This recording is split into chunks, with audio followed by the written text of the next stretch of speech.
चलिए शुरू करते हैं। Refraction through plane surface.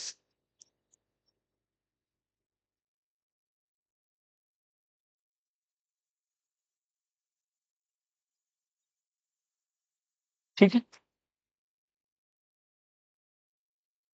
मतलब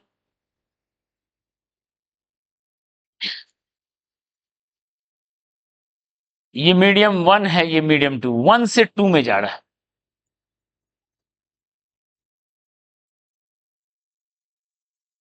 ठीक है, या तो ऐसे चला जाएगा, 1 मीडियम 2 मीडियम है। देखो रे जब एक मीडियम से दूसरे मीडियम में जाता है तो अपना पाथ चेंज करता है। ठीक है, इसी को बोलते हैं रिफ्रैक्शन।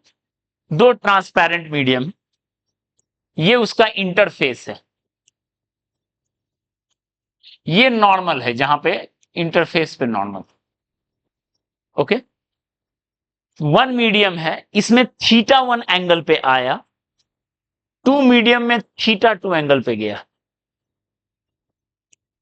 1 मीडियम में θ1 एंगल पे आया, 2 मीडियम में θ2 एंगल पे गया। ठीक है, तो एक में θ2 ज्यादा है θ1 से, एक में θ2 कम है θ1 से। मतलब बेंड्स, ये इंसिडेंट रे, ये रिफ्रैक्टेड रे,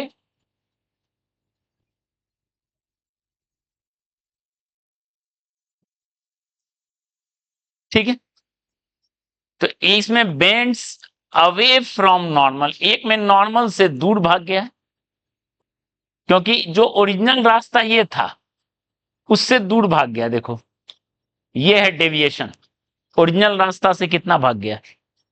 यहां ओरिजिनल रास्ता ये था, इसमें देखो नॉर्मल के तरफ मुड़ गया, तो इसमें bends towards normal.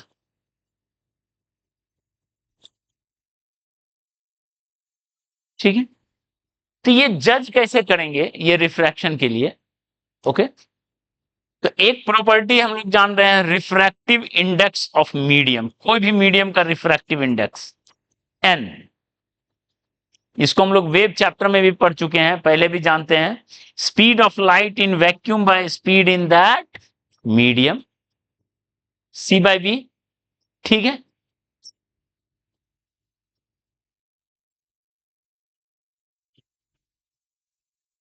Mu r epsilon r. ठीक है, mu r into epsilon r. Krishna वो वाला शीशा वाला गेट लगा दो खाली। ठीक है, हाँ देखिए, mu r into epsilon r जो है, ये होता है refractive index.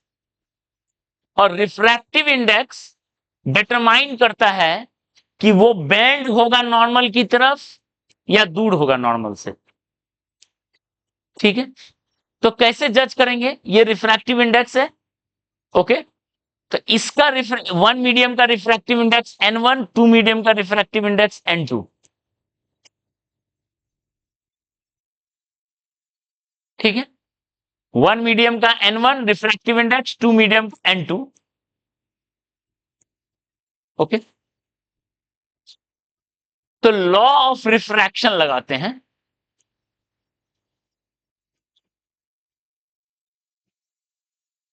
Law of refraction होता है, पहला इंसिडेंट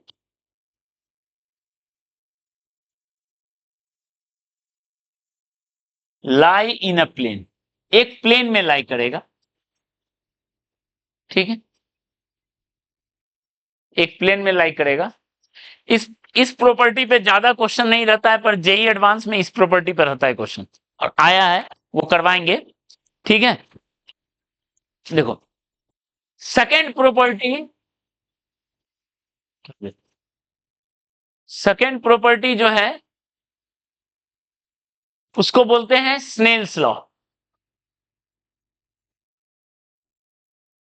सेकेंड प्रॉपर्टी को स्नेल्स लॉ बोलते हैं। वो है n1 into sine theta one, पहले मीडियम का refractive index into sine of angle equal to दूसरी मीडियम का refractive index into sine of angle. ठीक है, और इस तरीके से मान लो आगे बढ़ता रहा, तीसरा मीडियम में गया, चौथे मीडियम में गया,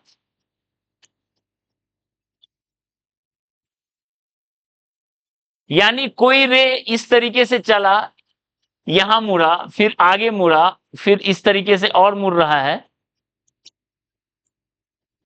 1 से 2, 2 से 3, 3 से 4, तो that is equal to n sine theta equal to constant for a रे।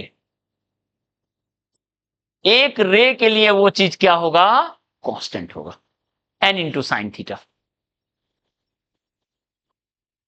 ठीक है, एन इंटू साइन थीटा जो होगा क्या होगा? एक रे के लिए क्या होगा?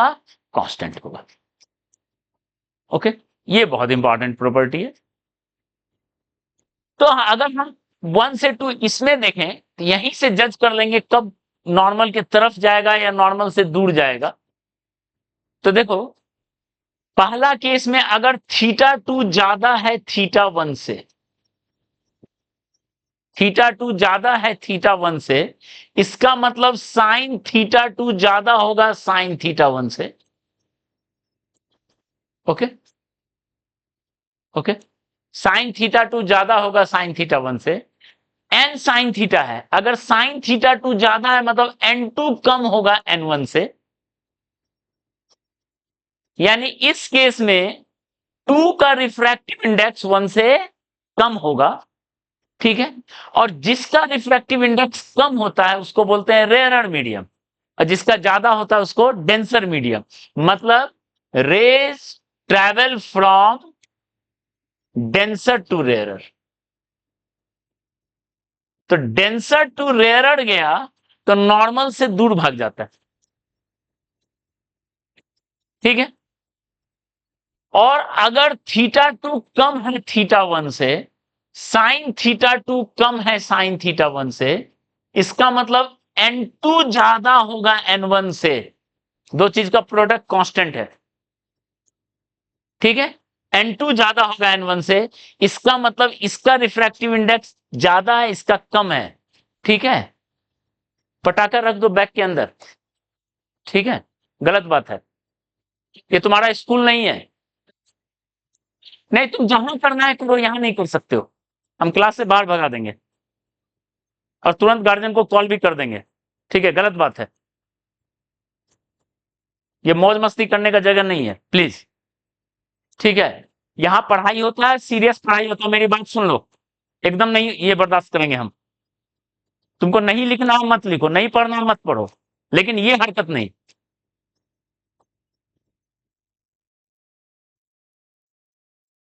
Raise from travel from rarer to denser.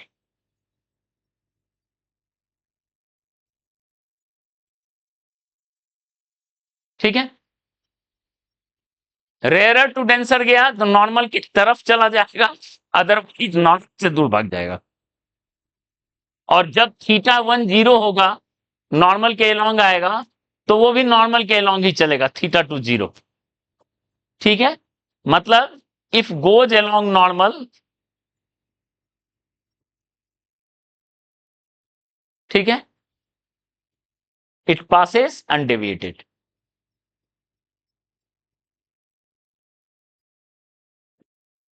Undeviated पास होगा।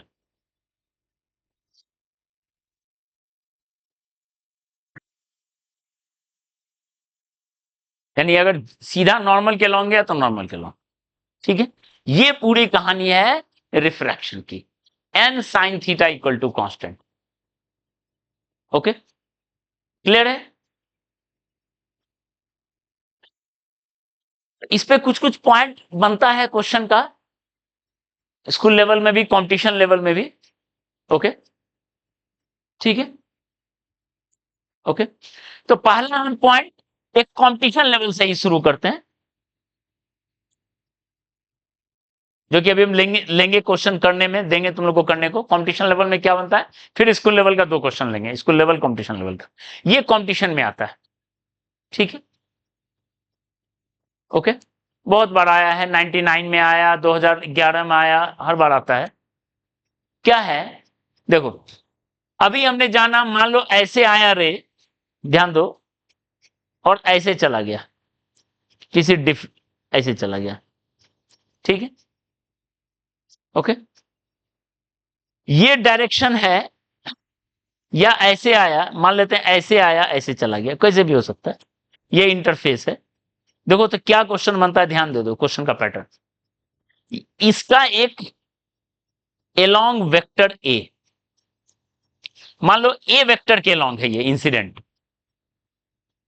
ठीक है, वेक्टर के फॉर्म में दिया है। और ये जो नॉर्मल है, इसका यूनिट वेक्टर दिया है एन कैप, ये यूनिट वेक्टर है एन कैप। ठीक है, एन कैप इसका यूनिट वेक्टर, ओके। तब आप वेक्टर का प्रॉपर्टी लगा के, वेक्टर का प्रॉपर्टी लगा के आप क्या कर सकते हो, देखो आप पहले, क्योंकि आपको स्नेल्स लॉ लगाना है, स्नेल्स लॉ के लिए क्या चाहिए, स्नेल्स लॉ के लिए एंगल चाहिए एन साइन थीटा। ठीक है, आपसे पूछा गया ये एंगल कितना होगा, इसका रिफ्रैक्टिव इंडेक्स n2 दिया है, इसका n1 दिया है, आपको ये θ1 चाहिए, आपसे पूछा गया θ2 कितना है, ओके। तो ये θ1 चाहिए, तब ना लगाओगे n sin θ1, यही लगाना, मेन यही है। n1 पता है, n2 पता है, θ1 अगर पता होगा तब तो θ2 पता चलेगा। θ1 दिया नहीं है, वेक्टर दिया रहेगा, a और n दिया रहेगा। तो आप प्रॉपर्टी लगाओ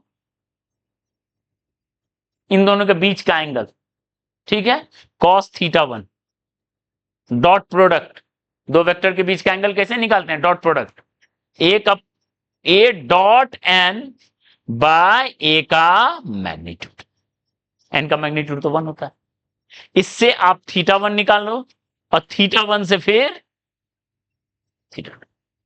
ठीक है, ये एक क्वेश्चन बनता है कंपटीशन लेवल का। ठीक है, ये क्वेश्चन बनता है कंपटीशन लेवल का, ओके। अब इसके बाद जो 2 लेंगे वो स्कूल लेवल कंपटीशन लेवल दोनों में आता है। ठीक है, चलिए।